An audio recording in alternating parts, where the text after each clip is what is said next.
لوگ کسی آفس میں کسی جگہ پر ملازمت کرتے ہیں اور وہاں جو چیزیں آفس کے لیے، فیکٹری کے لیے، کاروبار کے لیے مختص ہوتی ہیں ان کو اپنے ذاتی مفادات کے لیے استعمال کرتے ہیں۔ تو اس میں دو چیزوں کا خیال رکھنا چاہیے۔ ایک چیز تو یہ ہے کہ کچھ چیزیں چھوٹی اور معمولی چیزیں ہیں اور وہ ایک معاشرے میں رائج ہے کہ یہ ہم ایک دوسرے کی چیزیں استعمال کر لیتے ہیں۔ مثال کے طور پہ موبائل چارج کرنا ہے تو وہ آپ اپنے آفس سے اگر آپ چارج کر رہے ہیں تو دنیا کو پتہ ہے کہ جی اب یہ چارج کیا جاتا ہے، الا کہ آفس کی طرف سے اس کی پابندی ہو۔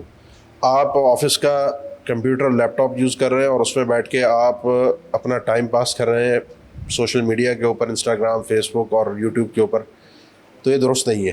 اس پہ عموماً پابندی ہے کہ آپ آفس کے وقت میں آئے ہیں تو آفس کے وقت میں آفس کا ہی کام کریں اور آفس کی چیزوں کو ذاتی مفادات کے لیے استعمال نہ کریں۔ اسی طریقے سے پیٹرول گاڑی کا استعمال کرنا، گاڑی کو استعمال کرنا بغیر اجازت کے اپنے ذاتی کام سے اس کو لے جانے درست نہیں، ہاں اجازت لے کے درست ہے۔